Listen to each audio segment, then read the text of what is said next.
Hello everyone. इस video में हम बात करेंगे वैकेंसी। कुछ ऑनलाइन वैकेंसीज आई हैं DSSB के द्वारा। तो वो कौन सी वैकेंसी हैं, क्या डिटेल्स रहेगी उनकी, क्या क्या क्वालिफ़िकेशन है, क्या फ़ीस रहेगी और क्या लास्ट डेट है, वो सारी डिस्कशन इस वीडियो के अंदर किया जाएगा। तो वीडियो को ध्यान से सुनें। Government of NCT of Delhi DSSB के द्वारा जो वैकेंसी निकाली गई हैं 12 जनवरी का जो नोटिस आया है उसके अकॉर्डिंग एडवर्टाइजमेंट नंबर है 4/2024। ओपनिंग डेट है 13 फरवरी से स्टार्ट हो चुकी है और लास्ट डेट रहेगी इसकी 13 मार्च। 13 मार्च इसकी लास्ट डेट अप्लाई करने की। जो भी अप्लाई करना चाहता है इसको 13 मार्च से पहले अप्लाई करें। अब वैकेंसी की बात करते हैं। नंबर 1 रहेगी फार्मासिस्ट की वैकेंसी है। इसके अंदर जर्नल की जो 96 पोस्ट है, OBC के लिए 96 है, SC के लिए 21 है, ST के लिए 40 है, EWS के लिए 65 और टोटल 318 पोस्ट रहेंगी। PWD 20, एक्स सर्विसमैन 31 है। नर्सिंग ऑफिसर की बात करें, ग्रेड B की जॉब है ये 724 जर्नल के लिए रहेंगे, OBC के लिए 445 रहेंगे, SC के लिए 115 और ST के लिए 105 रहेंगे, EWS के लिए 117 रहेंगी। टोटल इस तरह मिला के 1507 पोस्ट रहेंगी नर्सिंग के लिए। इसी के लिए रिसोर्स सेंटर कोऑर्डिनेटर की पोस्ट हैं 7 जर्नल के लिए, टोटल 12 पोस्ट हैं। आया की बात करें, women and child development department की बात है, ग्रुप C की पोस्ट रहेंगी, टोटल 21 रहेंगी। कुक मेल की बात करें तो टोटल 18 पोस्ट हैं। कुक फीमेल की बात करें 14 पोस्ट हैं। ट्रांसलेटर हिंदी की बात करें तो इसमें 2 ही पोस्ट वैकेंसी निकली है। और कैटेगरी की बात करें 2 किस कैटेगरी के लिए, एक OBC के लिए है, एक SC के लिए है। और सेक्शन ऑफिसर की बात करें टोटल 4 वैकेंसी रहेंगे, 3 जनरल्स के है और 1 OBC कैटेगरी के अंदर निकाली गई है। ये टोटल वैकेंसीज का जो क्लासिफिकेशन है इस तरह से। आगे बात करते हैं एलिजिबिलिटी की। उससे पहले बता देते हैं आपको, जो आप अप्लाई करोगे, अप्लाई करने के लिए आपको DSSB online.nic.in की वेबसाइट पर जाना है, या आपको डायरेक्ट लिंक लेना है तो DSSB.delhi.government.in/current/daily/subcoordinates/service selection board, ये आपका रहेगा।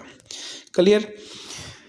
तो अब बात करते हैं इसकी डिटेल्स की, क्या एलिजिबिलिटी रहेगी, क्या क्वालिफिकेशन रहेगी। फार्मासिस्ट की बात करते हैं तो इसके लिए आपके पास बैचलर डिग्री होनी चाहिए, B फार्मा, रजिस्टर्ड फार्मासिस्ट होना चाहिए।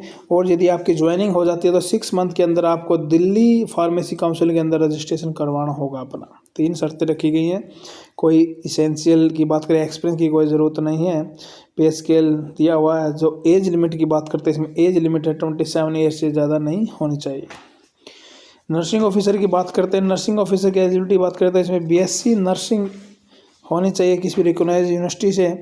Regular course in BSc nursing, post basic BSc nursing from recognised university, registered as a nurse और nurse midwife from any nursing council, इसे और रजिस्टर्ड भी होनी चाहिए।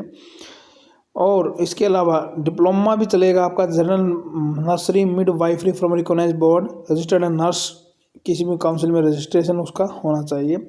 1 year experience in minimum 15 bed hospital after acquiring the education qualification mention para B। Essential experience की बात करें, जो भी क्वालिफिकेशन है वही आपकी एसेंशियल रहेगी। एज लिमिट की बात करें, नॉट मोर देन 30 ईयर्स, 30 साल से ऊपर कोई एज नहीं होगी। आप बात करते हैं रिसोर्स सेंटर कोऑर्डिनेटर की। रिसोर्स सेंटर कोऑर्डिनेटर की बात करते हैं, इसके लिए मास्टर डिग्री होनी चाहिए आपकी और B.Ed स्पेशल एजुकेशन में आपकी होनी चाहिए। और या B.Ed general education with 1 year diploma in special education और 2 ईयर डिप्लोमा स्पेशल एजुकेशन और post graduate professional diploma in special education आपका होना चाहिए। B.Ed general and post professional certificate special education. PG diploma in special education भी चलेगा आपका, simple आपके पास है तो इस तरह से रहेगा।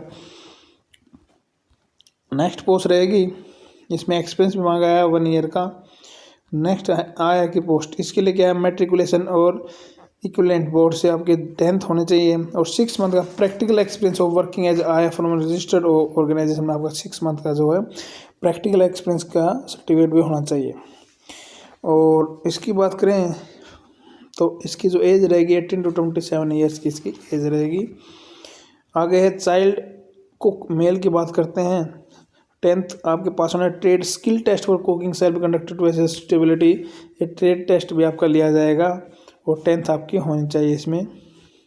2 ईयर का एक्सपीरियंस इन गवर्नमेंट डिपार्टमेंट और undertaking in catering, 27 is the maximum age. उसके बाद कुक फीमेल की बात करते हैं, सेम आपका यही एलिजिबिलिटी रहेगी और एज भी सेम यही रहेगी। ओके। आगे है आपकी ट्रांसलेटर हिंदी की बात करते हैं। ट्रांसलेटर हिंदी की पोस्ट आई है जो master degree of recognised university Hindi और with English as a compulsory और इलेक्टिव सब्जेक्ट और the medium of examination at the degree level. Master degree आपकी होना चाहिए किसी भी यूनिवर्सिटी से रिकॉग्नाइज है हिंदी में, और इंग्लिश में एक इलेक्टिव या कंपलसरी सब्जेक्ट भी होना चाहिए। तो यह मास्टर डिग्री मांगी गई इसके अंदर। जो एज रहेगी नॉट मोर देन 30 ईयर्स, 30 साल से ज़्यादा आपकी एज नहीं होनी चाहिए। सेक्शन ऑफिसर की बात करते हैं, ग्रेजुएशन आपके पास हो, possess full time bachelor PG master degree in business administration के में HRD personnel management and industrial relation from recognise university से होनी, 2 year post qualification experience in HR matters और एडमिनिस्ट्रेशन के अंदर 2 साल का आपके पास एक्सपीरियंस भी होना चाहिए। Age not more than 27 years. तो ये वैकेंसीज थी। एलिजिबिलिटी क्राइटेरिया आपको बता दिया। 13 जो मार्च है इसकी लास्ट डेट है अप्लाई करने की। इसको अप्लाई करें, ऑनलाइन मोड से आपका अप्लाई होगा, कोई ऑफलाइन मोड नहीं है, कोई स्पीड पोस्ट नहीं करनी है आपको। एग्जामिनेशन शेड्यूल की बात करें, टायर 1 होगा आपका, तो टायर 1 200 मार्क्स का जो एग्ज़ाम होगा आपका, उसको क्वालिफाई करने के लिए बाद आपका 1 टायर टेक्निकल टीचिंग का होगा, उसके बाद 1 टायर टेक्निकल होगा, उसके बाद आपका जो है 2 टायर टेक्निकल होगा, और 2 टायर टेक्निकल के बाद आपका जो फाइनल सिलेक्शन की लिस्ट आएगी। मोड ऑफ सिलेक्शन से made through 1 tyre 2 tyre examination scheme. Clear. तो इस तरह से आपका रहेगा। तो बाकी कोई इन्फॉर्मेशन आपको लेनी है तो मैसेज करके पूछ सकते हैं। जो भी इसके लिए एलिजिबल है तो अपना फॉर्म अप्लाई करें इसके लिए।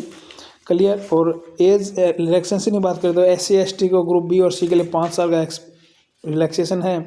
OBC के लिए 3 ईयर्स का है। PWD 10 ईयर्स का है। PW प्लस SC ST है तो 15 ईयर्स का है। ये आपकी एज के अंदर जो रिलैक्सेशन दी गई है उसके रिगार्डिंग है। तो कोई भी इसके रिगार्डिंग अपना अप्लाई करना चाहता है तो अप्लाई करें। 13 मार्च इसकी लास्ट डेट है। बाकी कोई इन्फॉर्मेशन लेनी है तो मैसेज करके पूछ सकते हैं। वीडियो को लाइक करें, चैनल को ज़्यादा से ज़्यादा सब्सक्राइब करें ताकि सभी को इसका इन्फॉर्मेशन पता चल सके with in time. Okay, thank you.